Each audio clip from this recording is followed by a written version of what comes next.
Comment résoudre le plus grand mystère de l'existence? Dans l'Antiquité, les Égyptiens ont construit des tombeaux majestueux et momifié leurs défunts. Ils espéraient ainsi renaître et vivre éternellement. Vous n'avez jamais faim, vous ne vieillissez jamais, vous n'êtes jamais malade, vous ne mourrez pas. Le tombeau devient une sorte de microcosme où vit le mort. La religion des pharaons a disparu depuis longtemps. Elle a été remplacée par le judaïsme, le christianisme et l'islam. Mais la croyance qu'une vie meilleure nous attend après la mort demeure toujours. En fait, certaines des traditions anciennes de l'Égypte ont donné naissance à une nouvelle conception de la destinée. Mort et renaissance le long du Nil. Nous allons nous rendre en Égypte, la terre des pharaons.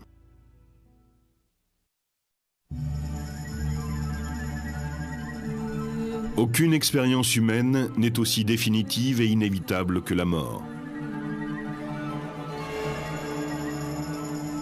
Le désir d'y faire face a inspiré certaines des croyances religieuses les plus profondes de l'Égypte ancienne. Il est à l'origine de la construction de ces monuments extraordinaires. Et au centre de tout cela, on rencontre la promesse d'une renaissance et de la vie éternelle après la mort. C'est un concept aussi vieux que l'Égypte elle-même. Il y a 12 000 ans, bien avant les pyramides et les pharaons, les premiers habitants vivaient dans des villages situés sur les bords du Nil et brûlaient leurs morts dans le désert. Mais ces tombes primitives ne renfermaient pas uniquement le corps du défunt. Les fouilles y ont révélé la présence de nourriture, de produits de beauté et d'outils. Les défunts étaient peut-être censés utiliser eux-mêmes ces objets, à moins qu'ils n'aient été obligés d'en faire don à des puissances suprêmes après leur mort. Nous n'avons pas réellement la réponse, mais leur présence indique que ces gens croyaient à une vie dans l'au-delà.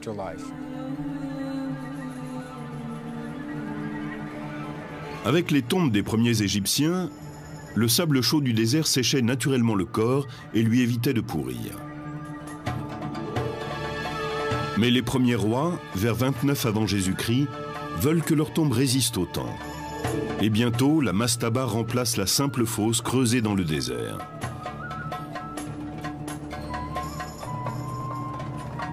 En brique ou en pierre, la mastaba est un tombeau rectangulaire à toit plat. Des espaces rituels et des pièces de stockage sont ménagés au-dessus du sol, tandis que le corps est placé en sécurité dans une chambre souterraine. Les tombes deviennent plus complexes, mais le soleil et le sable ne dessèchent plus le corps, puisqu'ils ne sont plus en contact direct avec lui. Il n'est plus préservé. Il va donc procéder à deux opérations, la momification et la préservation du corps.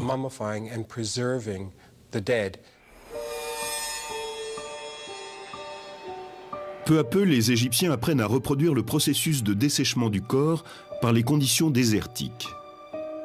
On extrayait de ce lac un sel, le natron, et on s'en servait pour assécher le corps et éviter qu'il pourrisse. En général, l'opération prenait 40 jours. Puis le corps était enveloppé dans un vêtement. Pour les Égyptiens, le cœur est le siège de la connaissance et de l'intelligence. Les embaumeurs le laissent donc à l'intérieur du corps. Le cerveau, par contre, est considéré comme moins important. Il doit donc être extrait. L'opération est facilitée par un outil spécifique. Ils introduisaient un crochet dans la cavité crânienne, en passant par une narine. Ensuite, ils le faisaient tourner pour réduire le cerveau à une sorte de mousse qu'il ressortait par cette narine. Leur puissance grandissante et les progrès dans la momification des corps poussent les rois égyptiens à construire des tombes plus vastes, comme la fameuse pyramide à degrés du pharaon Djoser. Elle a été construite 26 siècles avant Jésus-Christ. C'est le premier grand édifice en pierre que l'on connaisse.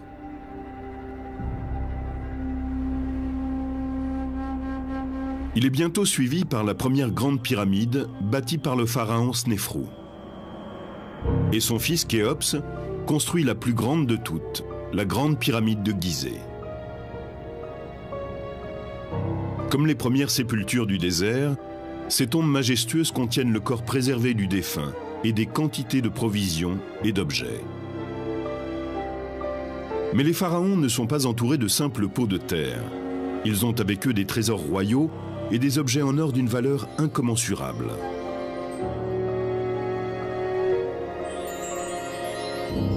Les pyramides, grandes ou petites, servent le même but. Ce sont des outils de renaissance.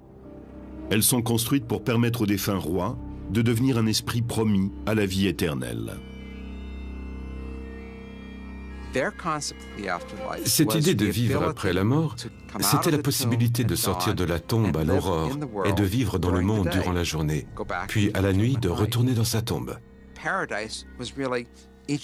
Le paradis était l'Égypte même, le meilleur de tous les mondes possibles, mais sans les inconforts physiques liés au corps. Vous n'avez jamais faim, vous ne vieillissez jamais, vous n'êtes jamais malade, vous ne mourrez pas.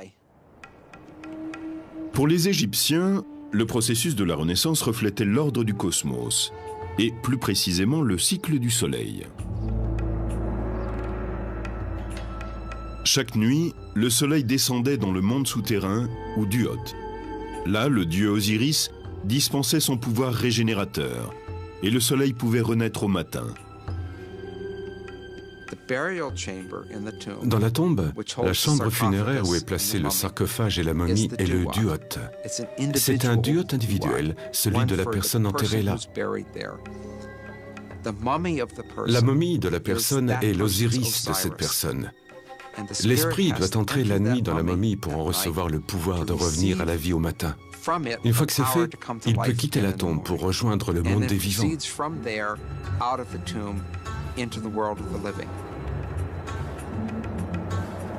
Les Égyptiens croyaient que l'esprit, quand il renaissait, avait besoin d'une nourriture quotidienne sous la forme d'offrandes et de prières des vivants.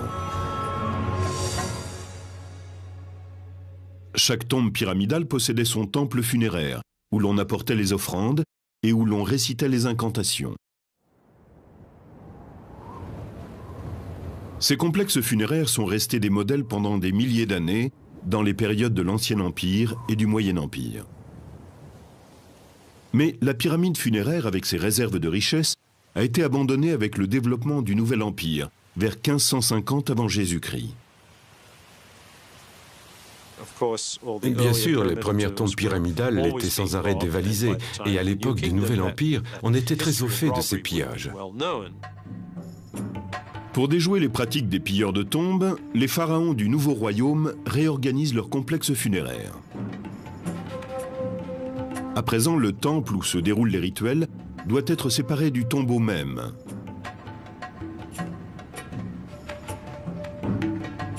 La plupart des temples funéraires, comme celui-ci édifié à Médinet Abou par Ramsès III, ressemblaient à des édifices bâtis pour les dieux. Ils suivaient les plans conçus par les architectes du Nouvel Empire, avec une entrée à pylônes, une cour ouverte au public, une salle hypostyle fermée et un sanctuaire intérieur pour les rituels funéraires quotidiens.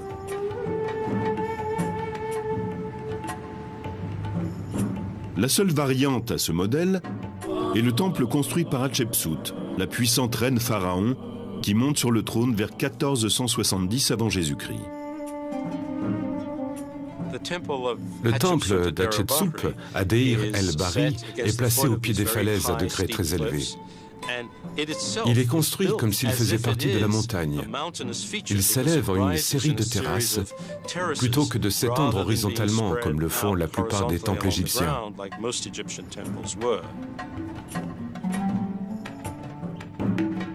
Ces temples funéraires royaux s'étendent sur la rive ouest du Nil, à la lisière de la zone inondable.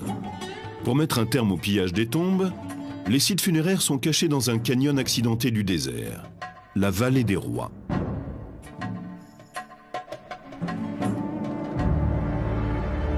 Ces tombeaux du Nouvel Empire sont taillés dans la pierre même.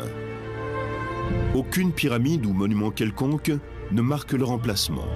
Rien qui puisse servir de repère aux voleurs éventuels. À l'intérieur, pourtant, la chambre funéraire poursuit la tradition et reflète le cosmos à une échelle plus intime.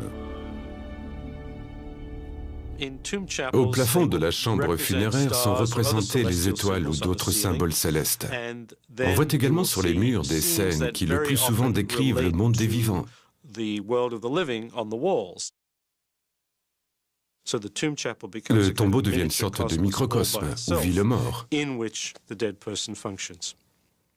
Les tombes sont une métaphore du cosmos et aussi du mécanisme de la naissance. La chambre funéraire est une matrice et le couloir qui y mène est le passage pour en sortir et venir au monde.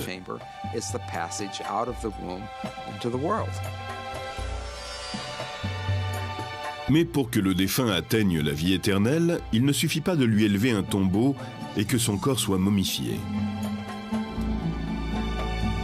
Il ne peut renaître sans que son esprit ait affronté le jugement du monde souterrain en présence du grand dieu Osiris.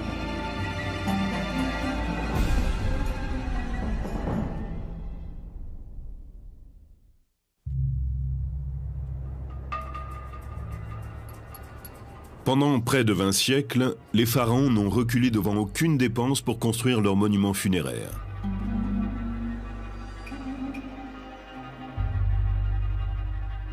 Il arrive aussi que des nobles de haut rang ou des membres de l'élite, des scribes, des prêtres ou d'autres personnages officiels se fassent construire des tombeaux.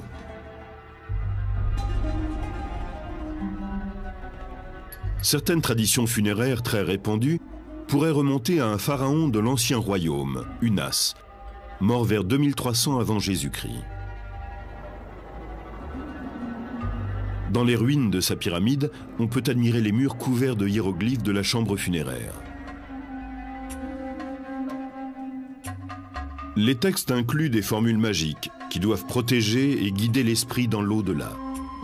Un verset décrit les fonctions divines qui seront assumées par le pharaon Unas quand il renaîtra en tant qu'esprit devenu Dieu.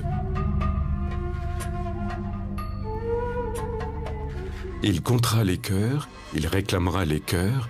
Celui qui désire vivre, vivra. Celui qui désire mourir, mourra.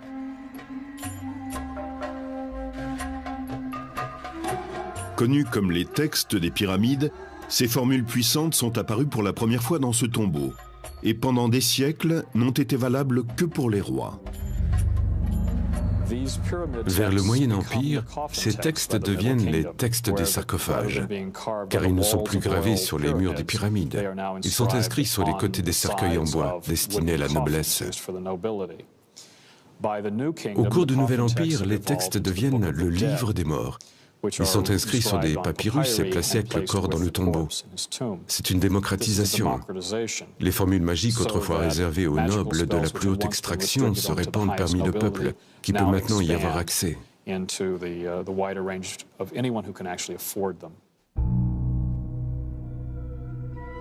Pourtant, la vie éternelle n'est pas acquise automatiquement. Il faut gagner sa renaissance.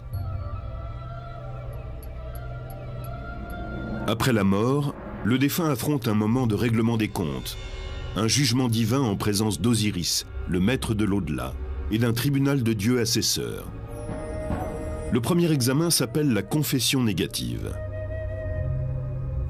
Il y avait un certain nombre de choses que la personne ne devait pas faire au cours de sa vie. Les défunts affirmaient donc devant les dieux, lors de leur jugement, « Je n'ai pas triché, je n'ai pas menti, je n'ai pas désobéi aux dieux ni au roi. » Je n'ai pas volé, je n'ai tué personne, je n'ai manqué de respect à personne. Et s'il réussissait à convaincre ses juges qu'il avait agi d'une façon socialement responsable, il était déclaré juste de voix, Maharu, ce qui signifiait qu'il n'avait pas menti. Une fois que vous avez passé cette étape, il y a la pesée du cœur. Le cœur, pour les anciens Égyptiens, est le siège de toutes les pensées et émotions. Il incarne la personne. Sous le regard du défunt, le cœur est mis en balance contre une plume, symbole du Maat. Pour les Égyptiens, le Maat est comment les choses doivent être. Si vous avez mené une vie honnête, les deux plateaux de la balance s'équilibrent. Et dans ce cas, vous passez l'étape du jugement et poursuivez jusqu'à la vie éternelle. Mais si le cœur n'est pas en équilibre avec la plume, c'est la preuve que le défunt n'a pas mené une vie honnête. Et le cœur est jeté à une créature redoutable, Amenet, le dévoreur.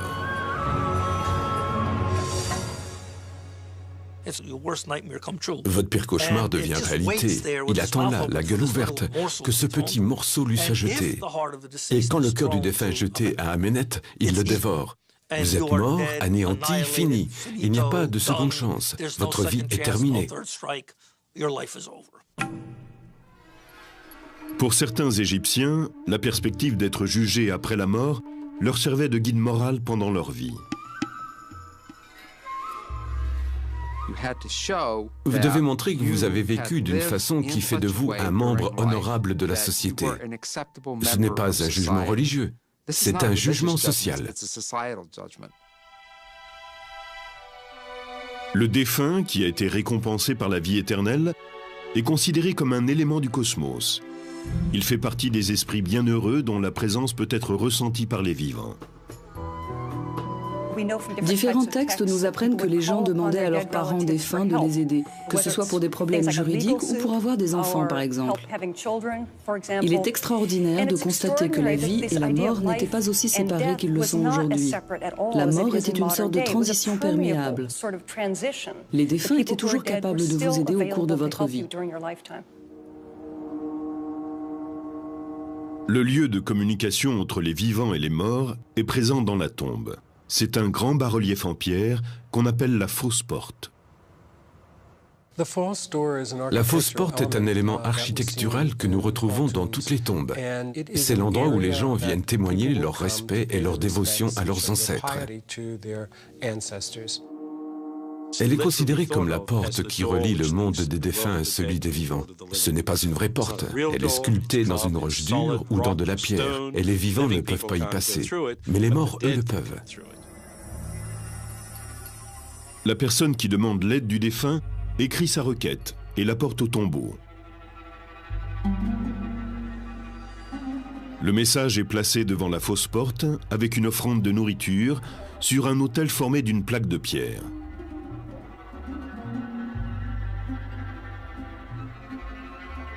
Le message est inscrit sur le côté de la poterie.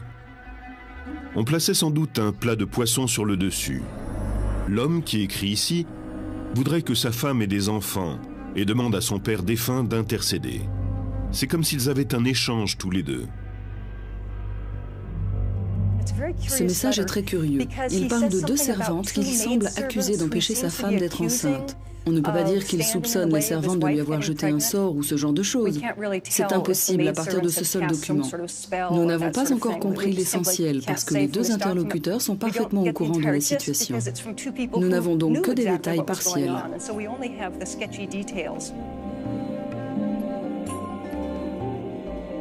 Pour les Égyptiens de l'Antiquité, il semble parfaitement normal de communiquer avec un ancêtre défunt. Pourtant, un texte ancien fait allusion à une époque où les Égyptiens perdent la foi dans leurs traditions ancestrales et commencent à considérer l'au-delà avec une certaine suspicion.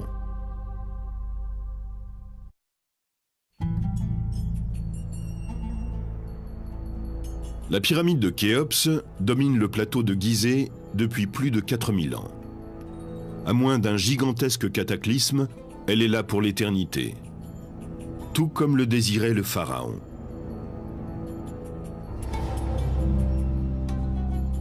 Les croyances funéraires de l'ancienne Égypte ont fait l'objet de changements permanents à travers 30 siècles d'histoire.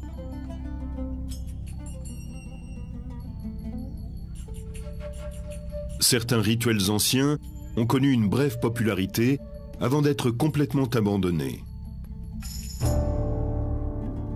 Ces fouilles ont permis de découvrir un nombre extraordinaire de tombes, datant de 2900 ans avant Jésus-Christ. En tout, il y avait ici 500 squelettes. Ceux de membres de la cour qui auraient été tués afin qu'ils rejoignent leur maître dans la mort. Cette coutume a brusquement cessé peu après son apparition.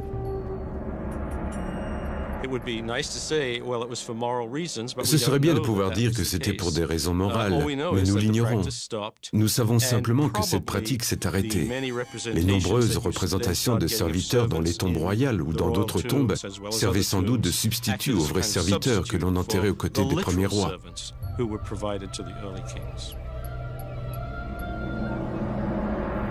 Une autre pratique funéraire a changé au cours des siècles.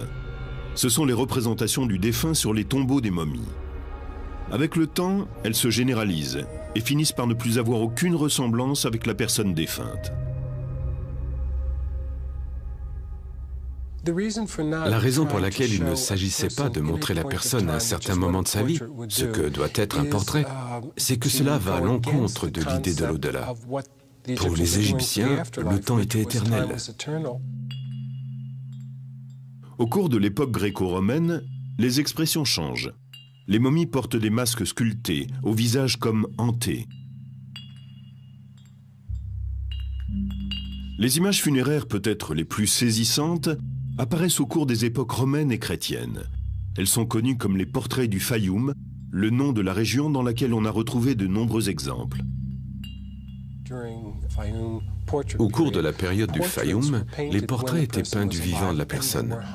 Ils étaient parfois accrochés dans sa maison et à son décès, ils étaient placés devant le tombeau de la momie.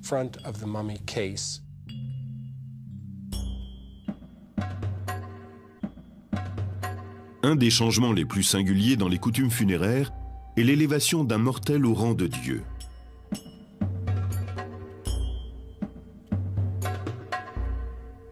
Imhotep, conseiller du pharaon Djoser, gagne une réputation de grande sagesse en bâtissant sa pyramide à degrés vers 2600 ans avant Jésus-Christ.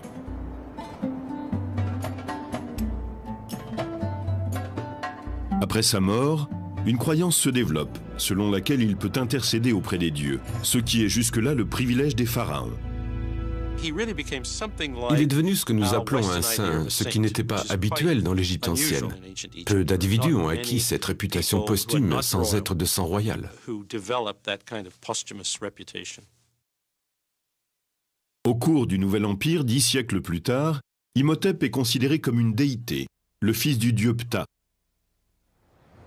Et à l'époque gréco-romaine, les inscriptions sur les temples attribuent à Imhotep la crue annuelle du Nil.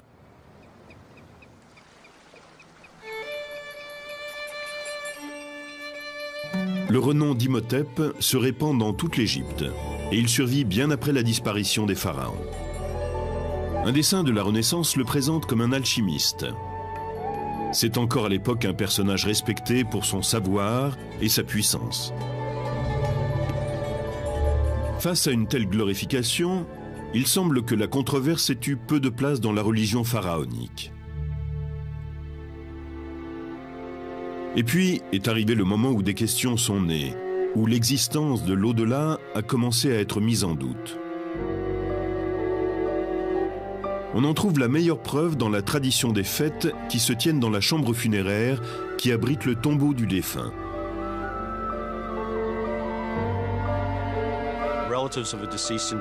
Les parents prenaient un repas et célébraient le défunt qui était censé se joindre à eux en esprit. En ces occasions, il y avait souvent un harpiste qui interprétait des chants appropriés à la circonstance. En général, il disait aux morts qu'il allait certainement se plaire dans l'au-delà, que c'était un endroit sûr où il pourrait se reposer et se substanter.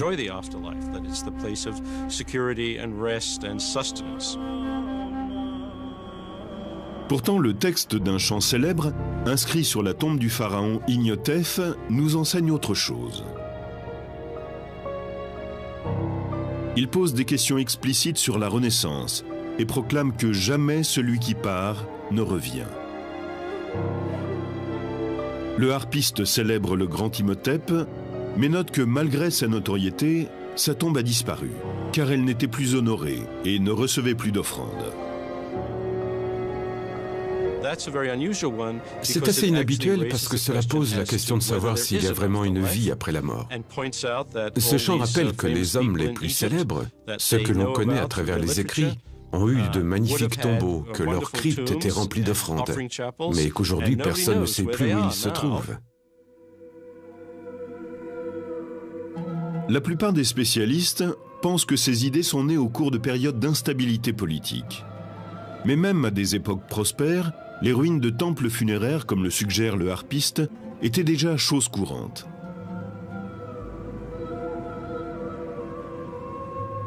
Ramsès II est l'un des plus grands pharaons de l'Égypte et un de ses bâtisseurs les plus obsessionnels. Il ne reste plus de son temple funéraire autrefois immense que des colonnes éparpillées et des statues brisées. Amenhotep III est un autre grand bâtisseur. Son temple funéraire était le plus imposant de tous. Pourtant, il n'en reste pas grand-chose à part ses statues. Les pharaons qui lui ont succédé se sont servis de son temple comme d'une carrière. Ils en ont pris jusqu'au dernier bloc. Les pharaons étaient très préoccupés par l'érection de leur temple. Ce n'était pas simplement une question de beauté. Il était essentiel pour leur vie dans l'au-delà que l'édifice soit bâti selon les règles. Et cela ne les gênait aucunement de détruire le temple d'un autre pharaon pour terminer plus vite le leur.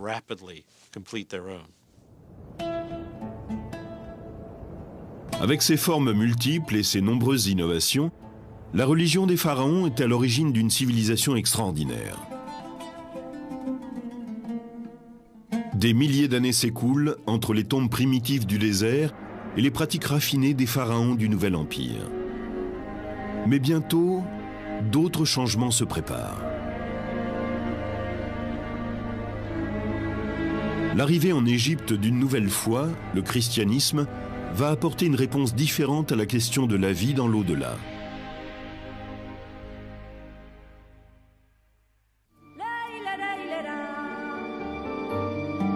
Peu de sociétés ont été aussi déterminées à déjouer la mort que les anciens Égyptiens.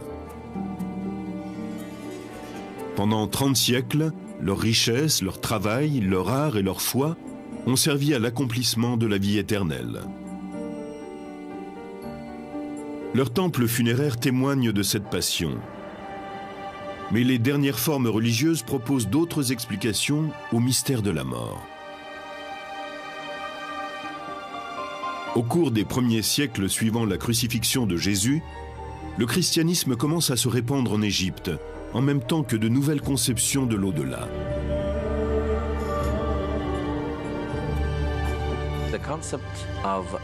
La résurrection et l'immortalité auxquelles croyaient les pharaons nécessitaient la préservation du corps. Dans le christianisme, la résurrection s'effectue à travers Jésus-Christ et non par la préservation du corps.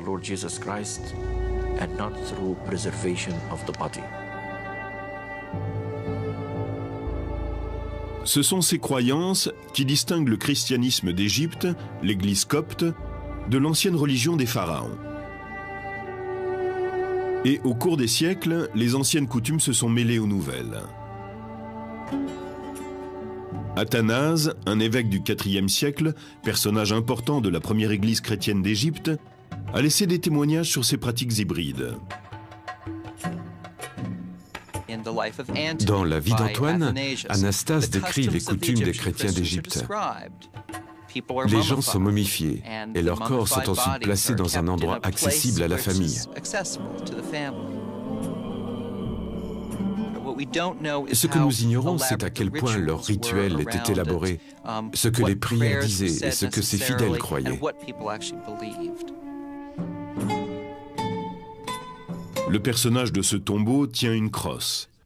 C'est un symbole qui appartient à la fois à la tradition chrétienne et à la tradition pharaonique, et qui apparaît dans la pratique funéraire copte.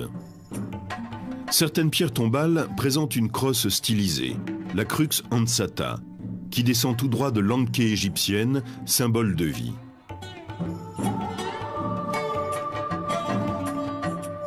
Sur cette pierre tombale, un ange chrétien partage l'espace avec le protecteur des pharaons, le disque solaire, encadré de 2 cobras royaux. Ici, on aperçoit un escalier, symbole copte de la résurrection. Mais dans l'Antiquité égyptienne, cette même image évoquait la Renaissance. Autre écho à la religion des pharaons, les Coptes croient que les vivants peuvent demander l'aide d'un défunt vertueux pour leurs problèmes quotidiens. Nous croyons en l'intercession des saints. Les saints qui sont montés au ciel et les fidèles qui vivent encore sur la terre sont reliés. Nous croyons que nous pouvons leur demander de prier pour nous, car ils sont maintenant plus proches de Dieu. Mais il n'est pas certain que ces plantes, ces prières, tout ce que nous demandons soit accompli. Les saints présentent notre requête, et si elle est conforme à sa volonté, alors Dieu l'accomplit. Sinon, les saints n'ont fait que remplir leur rôle. Comme les Égyptiens de l'Antiquité, les chrétiens coptes écrivent leurs demandes d'intervention divine. Certains écrivent de petits mots qu'ils glissent ensuite dans le cadre des icônes.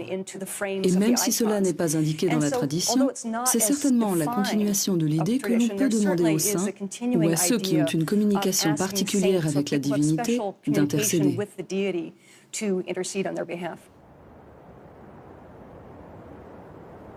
Cette quête d'intercession se répand très loin, jusqu'en des endroits saints comme le monastère Saint-Antoine, situé dans un endroit reculé du désert égyptien. Parmi les moines, un évêque, Joseph, était particulièrement apprécié. Il est mort ici en 1826.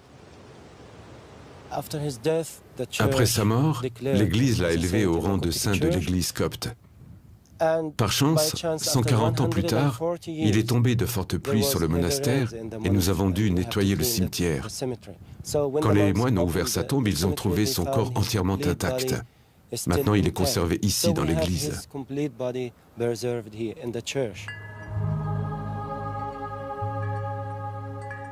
Les visiteurs de ce sanctuaire laissent souvent des petits mots personnels pour demander à Saint Joseph d'intercéder en leur faveur.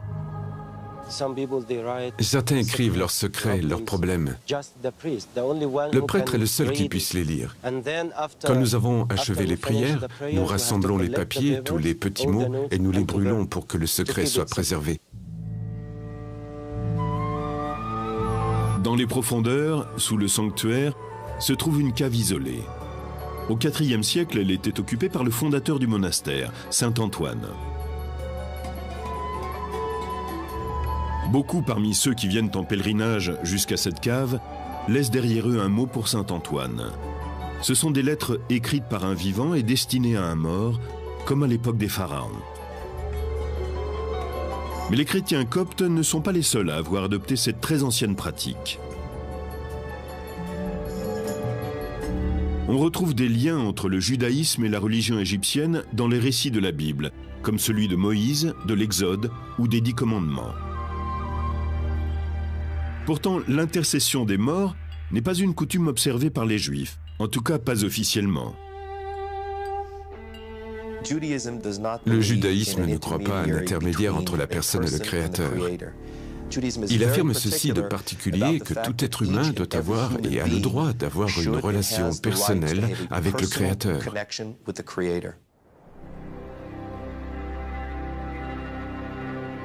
Pourtant, en Égypte, le tombeau ne représente qu'une étape intermédiaire. Dès sa mort ici en 1885, Abou Katzera a été considéré par la population comme un saint juif. Après sa mort, il est devenu un intercesseur, qu'on dit capable de guérir les gens de maladies. Il est particulièrement respecté et vénéré pour son talent à secourir les femmes atteintes de stérilité. Une fois par an, les Juifs du Moyen-Orient et d'Europe se rassemblent sur la tombe d'Abou Katzera. Ils célèbrent sa mémoire et lui demandent de les aider depuis sa tombe.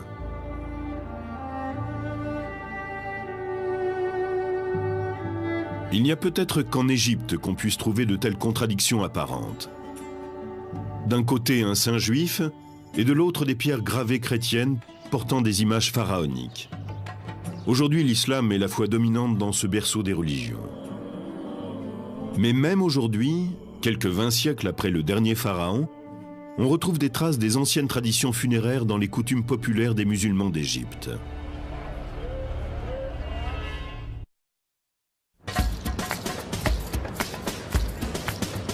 Le Caire appartient au monde des vivants.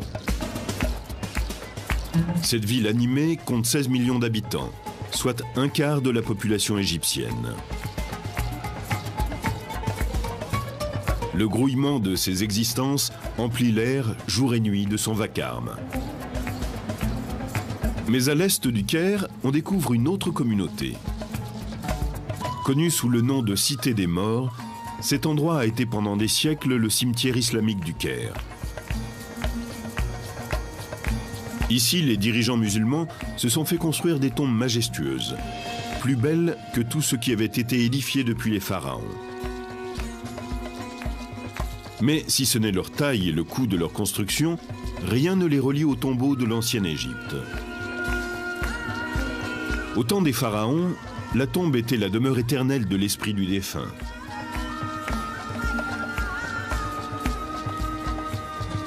Dans l'islam, la tombe est un abri temporaire entre la mort et le jugement dernier.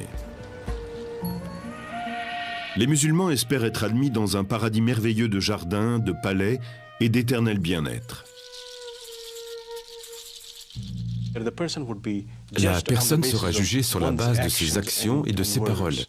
C'est à ce moment-là qu'on décidera de sa destination finale. Soit elle ira au paradis, soit dans les flammes de l'enfer. Ces tombeaux imposants ont certes été construits par des musulmans, mais ils violent les préceptes édictés par le prophète.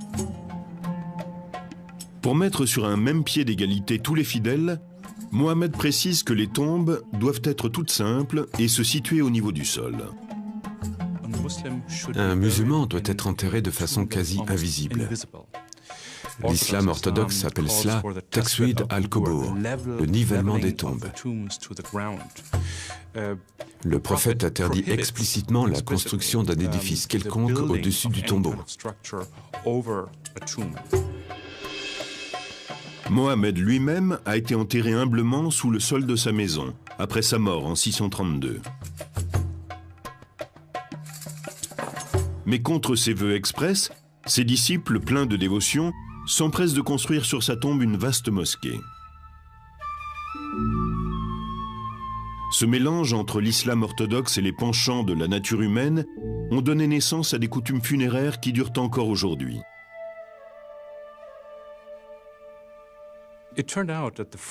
Les règles de l'islam orthodoxe sont très strictes et les fidèles ont eu du mal à les suivre. Cela a conduit très vite au développement d'un islam populaire.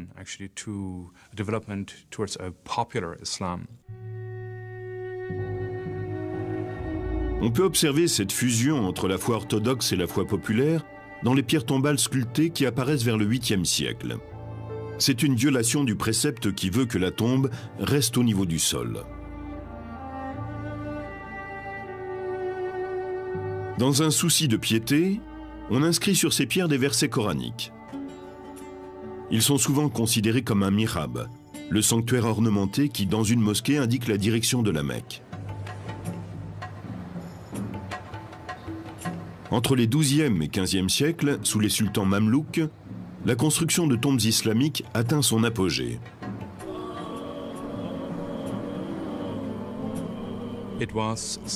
Elles indiquent le statut du défunt.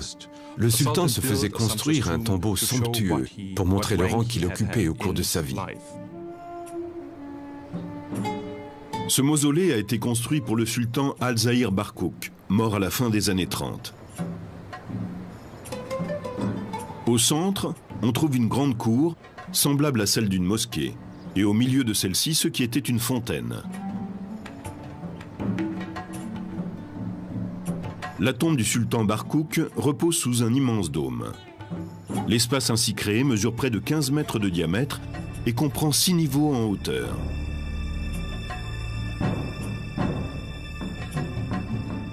Pour sanctifier l'endroit, de nombreux sultans ont construit dans leur tombeau un sanctuaire ou mihrab. Barkouk est enterré au pied du mihrab, avec à ses côtés son fils.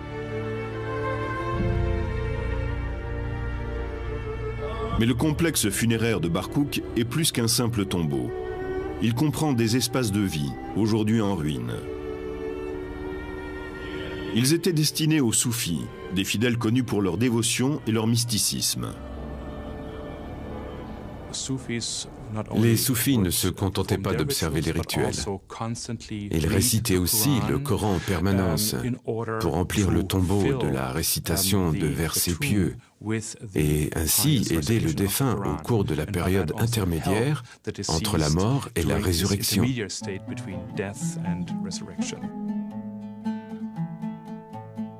Dans l'ancienne Égypte aussi, on croyait que les prières dites par les vivants étaient bénéfiques aux défunts. Bien que l'islam ne soit pas issu de la religion des pharaons, on observe qu'il existe certaines ressemblances entre les deux.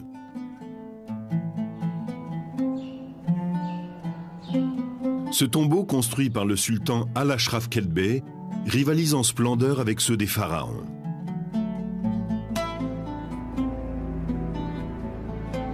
Il s'agit de témoigner de la puissance et de la gloire du souverain.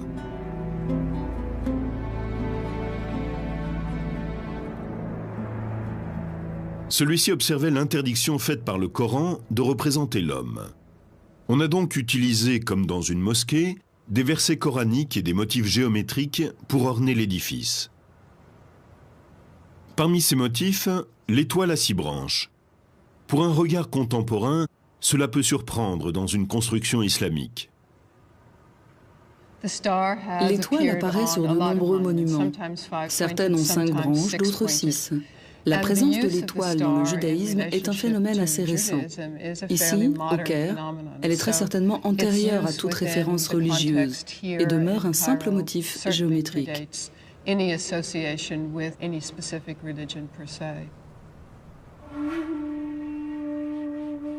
Les versets coraniques inscrits dans les tombeaux musulmans pourraient être des réminiscences des textes des pyramides gravés dans les chambres funéraires des pharaons. Il est important pourtant de noter que l'utilisation de ces textes par les musulmans s'est développée à cause de l'interdiction de représenter les humains, et non en référence à une coutume antique. De par leur taille, les tombeaux des sultans mamelouks sont plus proches des monuments funéraires des pharaons que des modestes tombes exigées par Mohammed. Malgré leur splendeur, ces tombeaux répondent à un précepte islamique.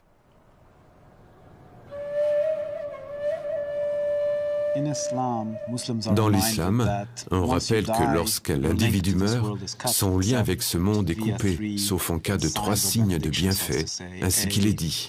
Un enfant que l'on a bien élevé, une connaissance utile à tous que l'on laisse derrière soi, représente des formes de bienfaits. Les bienfaits sont des dons que les musulmans laissent à leur communauté, des héritages que les morts laissent aux vivants. Le bienfait de Barkouk a été de fournir des espaces de vie aux soufis. Dans ce complexe, Kedbeh a créé aussi une madrasa, une école où l'on enseigne le Coran. Au XIVe siècle, ce bâtiment était un hôpital qui traitait les affections connues à l'époque.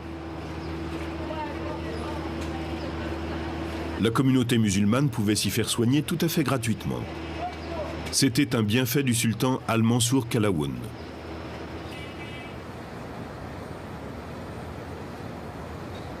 Il est une autre croyance que l'on retrouve dans la foi populaire musulmane et dans la religion égyptienne antique. C'est la vénération des saints. Et le plus révéré de tous est peut-être l'imam Al-Shaafi, enterré à l'intérieur de ce mausolée. Al-Shaafi compte parmi les théologiens les plus respectés de l'islam. Il a fondé une des 4 écoles de pensée orthodoxes.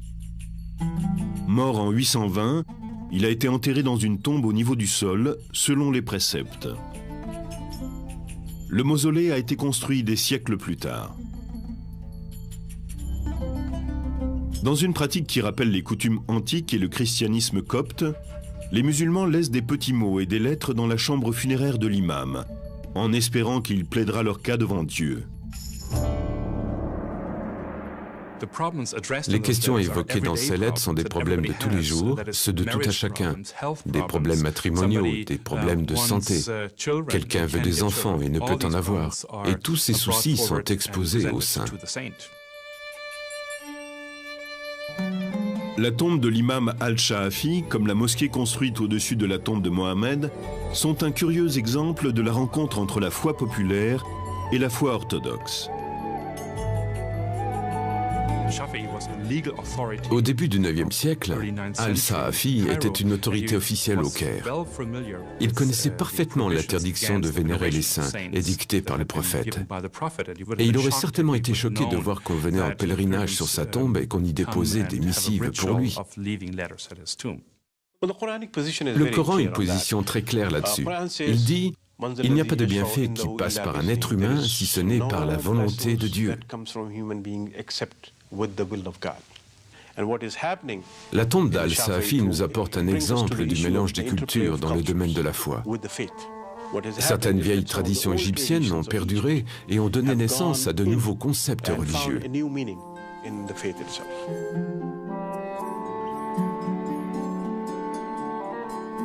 Les pharaons ont disparu depuis bien longtemps, mais certaines de leurs coutumes sont encore observées aujourd'hui. Peut-être les êtres humains partagent-ils un besoin commun de traverser la frontière qui sépare les vivants et les morts. Ce désir est certes compréhensible et permet que le caractère définitif de la mort soit considéré comme une illusion. En Égypte, de nombreuses religions se sont confrontées au cours des siècles avec le mystère ultime de la vie. Et chacune a trouvé sa manière d'expliquer la mort et d'indiquer à ses fidèles un pont vers l'éternité.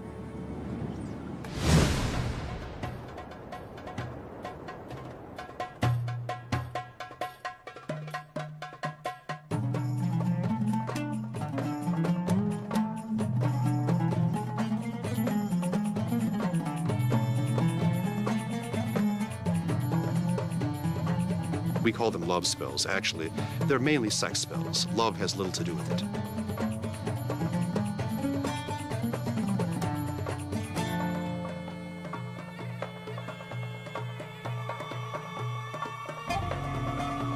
So this ancient Egyptian curing fluid of Isis becomes a standard of medieval and early modern medicine.